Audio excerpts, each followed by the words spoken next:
Bonjour, j'espère que vous avez passé une excellente rentrée, que vous êtes en forme. Aujourd'hui, nous allons parler du charisme. Je vais vous donner 10 conseils bien précis pour réussir à devenir un petit peu plus charismatique. Parce que je pense que ça peut être intéressant, surtout en cette période de rentrée où la première impression est toujours importante, notamment si vous avez des entretiens d'embauche, et puis même dans la vie de tous les jours pour les interactions sociales. Et de toute façon, de manière plus générale, ces conseils nous permettent de nous sentir mieux, de prendre un petit peu confiance en nous, donc j'espère vraiment que ça pourra vous aider d'une manière ou d'une autre. Cette vidéo fait un petit peu écho à la vidéo comment être plus élégante, et je vous avoue que lorsque je l'ai postée, j'étais un petit peu anxieuse que mon message soit mal interprété, et j'ai été au contraire agréablement surprise de voir tous les commentaires hyper gentils et bienveillants, et de voir surtout que vous me demandiez davantage de vidéos de ce style, donc j'ai pensé à une vidéo sur le charisme. Alors oui, ce n'est pas un secret, la société est remplie de codes et de normes sociaux, et cette vidéo l'est également,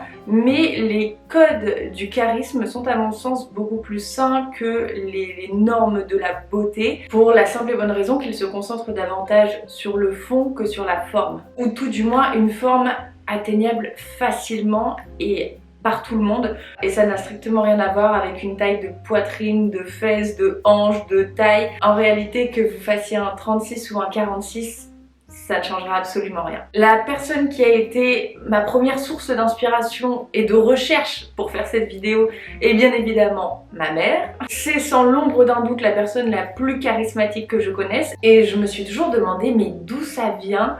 Qu'est-ce qui la rend si magnétique, si intrigante et si attirante? J'ai relevé 10 caractéristiques principales qui la rendent si charismatique, et ça va être ma base pour vous donner des conseils à travers cette vidéo. Premier point, la capacité d'écoute. J'ai remarqué que les personnes charismatiques écoutent activement, non pas pour répondre, mais pour comprendre. La dernière fois, je discutais avec mon copain du fait que dans la plupart de nos échanges avec nos amis et avec d'autres personnes, eh bien les gens écoutent pour rebondir et pour raconter leur propre histoire, et pas vraiment pour écouter la nôtre. Je suis certaine que ça vous est déjà arrivé de vous confier, d'espérer qu'on vous comprenne, qu'on vous écoute vraiment, et que votre interlocuteur ne fasse que répondre « Oh, moi aussi, blablabla, oh oui, pareil, la dernière fois, etc. etc. » Et ce genre d'interaction revient un peu à un dialogue de sourds. Et d'un côté, je comprends parfaitement, c'est tout à fait humain, qui ne l'a jamais fait, le « Ah, moi aussi », ça permet effectivement d'enrichir la situation, mais je pense que c'est quand même important, lorsqu'une personne vous raconte quelque chose, d'essayer d'écouter activement son histoire sans essayer à chaque fois de raconter la vôtre. Et je pense qu'une personne charismatique ne ressent pas le besoin de couper votre histoire pour raconter la sienne. Elle s'intéresse vraiment à vous et à ce que vous lui dites. Pour la raison numéro 2, elle n'attend pas la validation d'autrui. Vous l'aurez sans doute remarqué, les personnes charismatiques renvoient beaucoup de confiance en elles, beaucoup d'assurance, et pourtant elles ne le sont pas toujours, elles n'ont pas toujours confiance en elles. La plupart ont beaucoup d'assurance, mais pas toutes. D'ailleurs, vous êtes toutes convaincues que ma mère a beaucoup de confiance en elle, parce que à chaque fois que je fais une Q&A avant de filmer une vidéo avec maman, la question qui revient le plus, c'est comment réussit ta mère pour avoir autant de confiance en elle? Et elle me répond systématiquement la même chose.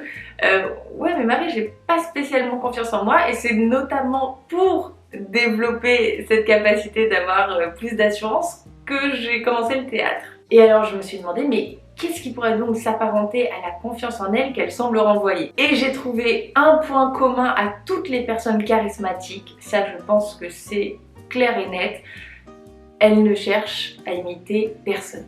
Elles sont toutes 100% authentiques, singulières et non influençables. La validation d'autrui ne les intéresse pas spécialement. Elles sont elles-mêmes, elles se suffisent à elles-mêmes, voilà, je suis comme ça, et ça leur confère, je trouve, une force incroyable. Alors attention, je ne dis pas que le jugement des autres ne les atteint pas, simplement qu'elles ne cherchent pas à être quelqu'un d'autre pour devenir ce que la société attend d'elles. Troisième point, une démarche assurée et rythmée. Je pense que c'est aussi pour cette raison qu'on se dit immédiatement que ma mère est une femme qui a confiance en elle, parce qu'elle marche avec beaucoup d'allure, elle a une démarche très assurée et c'est un des points de cette vidéo qui se réfère davantage à la forme qu'au fond, mais c'est parce que le fond est celui d'une personne qui ne cherche pas à en imiter une autre que la forme laisse transparaître une démarche justement assurée. Et c'est une des premières choses que l'on remarque lorsqu'une personne charismatique se présente à nous et se présente au monde de manière générale. L'assurance de se présenter telle qu'elle est qui est traduite par un pas décidé. Et justement, quatrième point, on va entrer davantage dans ce langage corporel avec notamment la posture, le port de tête et le regard. L'avantage, c'est que tout le monde peut travailler sur ce point et je pense que c'est encore la conséquence du point numéro 2. Mais les personnes charismatiques ont toutes un langage corporel assuré et positif. Une bonne posture, un joli port de tête et un regard qui n'est pas fuyant. Et ce point rejoint d'ailleurs ma vidéo sur l'élégance. Je sais que j'en ai déjà parlé dans cette vidéo et que je me répète un peu, mais c'est vrai que les deux sujets sont intimement liés. Et non seulement c'est effectivement élégant et charismatique de bien se tenir, mais c'est également un des éléments clés du bien-être. Lorsque tu as tes pieds bien ancrés dans le sol, que tu décroises tes bras, que tu te tiens droit, que tu regardes dans la direction dans laquelle tu marches. Attention à pas tomber, on va pas marcher dans une crotte de chien. Mais quand même, quand tu lèves le menton, eh bien tu respires 1000 fois mieux. Le sang circule mieux dans ton corps. Et tu peux également beaucoup mieux gérer tes émotions. Ça va également préserver ton dos et tes cervicales et ça peut même t'épargner certains maux de tête. Et maux de dos, etc. j'en passe évidemment. Et bien sûr, ça te confère une assurance. Même si tu l'as pas au fond de toi, tu dégages une confiance en toi qui pourra te servir dans bien des domaines comme ceux que j'ai énoncés au début de la vidéo. Cinquième point mes amis, le langage verbal. On a souvent une fausse idée de la personne charismatique. On imagine, moi la première, très fréquemment une personne très extravertie, très vocale, qui a beaucoup de facilité à prendre la parole en public, mais la plupart du temps, c'est pas forcément le cas. Comme je vous le disais dans le premier point, il s'agit davantage de leur capacité d'écoute plutôt qu'une prise de parole à tout bout de champ. Je dirais même que les personnes charismatiques parlent moins, mais parlent mieux. Je suis sûre que vous avez déjà rencontré cette personne qui, à chaque fois qu'elle ouvre la bouche, c'est pour dire quelque chose de pertinent, d'intelligent, sinon elle se tait. Et ça peut être agaçant parce que ça nous renvoie en miroir ce sur quoi nous devons travailler. Et moi la première, j'ai plus tendance à blablater, à parler pour rien dire. Mais au-delà de ça, ce sur quoi je voulais vraiment insister, c'est que dans le langage verbal des personnes charismatiques, il y a surtout cette notion de grande bienveillance. J'ai rarement vu une personne charismatique émettre un jugement ou une critique sur une autre personne. Ce sont rarement des personnes qui vont critiquer d'autres personnes lorsqu'elles sont avec vous. J'ai rarement, voire jamais vu une personne charismatique cracher des crapauds. Et justement, sixième point, ce sont des personnes qui inspirent la confiance. Une personne charismatique dégage toujours beaucoup de bienveillance et de sincérité. Elle ne critique et ne juge personne comme je vous le disais parce qu'elle cherche pas à nuire déjà et surtout elles n'ont pas besoin de descendre les autres pour se sentir mieux elles-mêmes. Comme je vous le disais avant, elles ont une bonne capacité d'écoute et tous ces éléments réunis font bien qu'on leur fait confiance beaucoup plus facilement. Et on se sent en confiance avec elles. Je sais pas si ça vous est déjà arrivé d'être avec une personne qui ne fait que critiquer une de ses amies entre guillemets. Vous n'avez pas envie de vous confier à elle parce que vous allez vous dire qu'avec justement d'autres amis, elle va vous critiquer vous. Donc faites vraiment attention à ça. Même si certaines personnes ne partagent pas vos valeurs ou font des choses qui vous paraissent aberrantes, passez votre chemin, n'en parlez pas, ne restez pas bloqué là-dessus. Et un autre point qui renforce la confiance qu'on accorde aux personnes charismatiques est le fait qu'elles respectent leurs engagements. Et ça c'est quelque chose que ma mère m'a appris depuis toute petite. Quand tu dis quelque chose, tu le fais. Si tu t'engages dans quelque chose, tu vas jusqu'au bout. Tu dois absolument respecter tes engagements. Ce sont en général... Regardez, Poppy est trop mignonne. Oui, ce sont en général des personnes de parole sur lesquelles on peut vraiment compter. Et de manière plus générale, je suis convaincue que ce sont des personnes extrêmement respectueuses. Respectueuses de leurs engagements envers les autres, mais également envers elles-mêmes.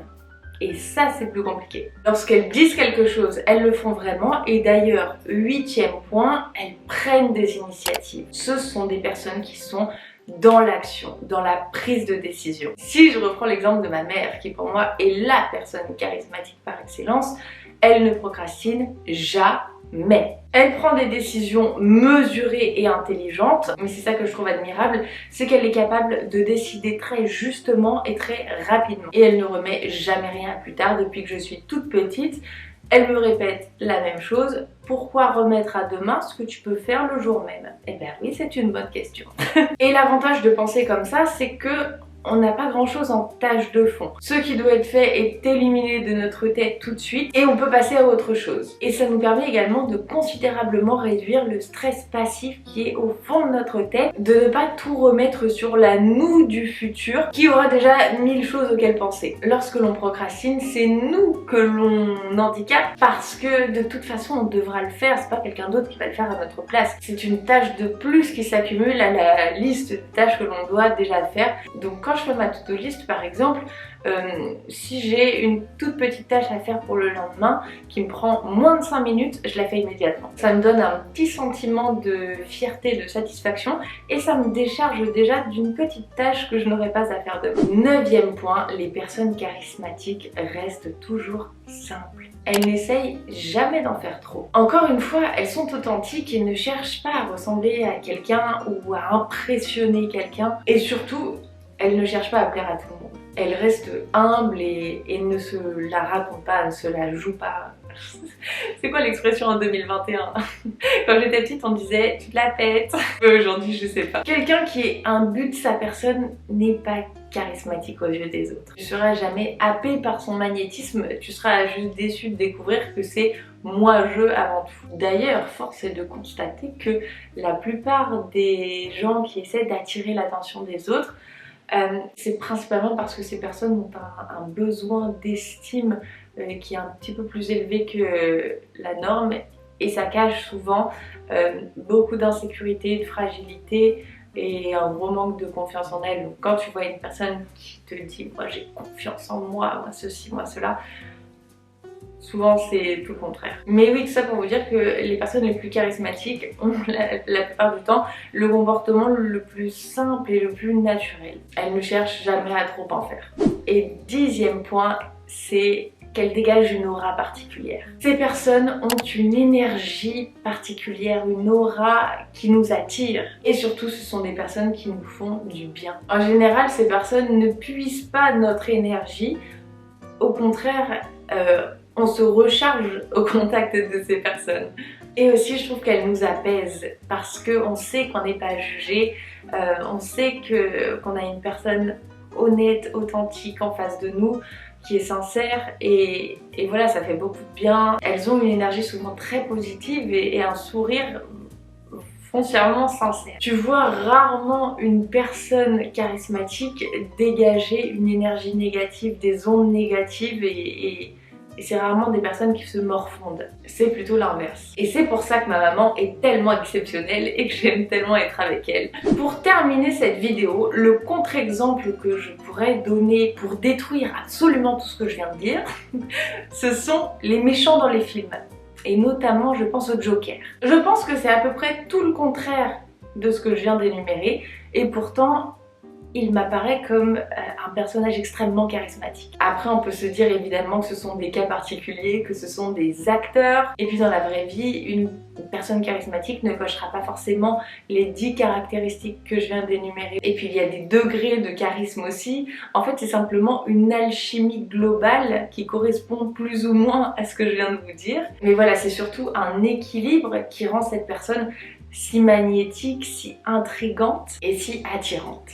Voilà pour cette petite vidéo du jour, j'espère que ça aura pu vous aider d'une manière ou d'une autre. Si vous avez d'autres envies de vidéos dans ce thème relatif à ce que l'on projette, à ce que l'on renvoie, à l'image que l'on donne de nous-mêmes, voilà, j'ai fait l'élégance, le charisme. Si vous avez d'autres envies, n'hésitez pas à le mettre dans les commentaires. Je vous embrasse très fort, on se rejoint tout de suite sur Instagram ou sinon dimanche prochain à 10 h du matin dans une prochaine vidéo sur YouTube. Je vous souhaite une très belle fin de semaine. Bye!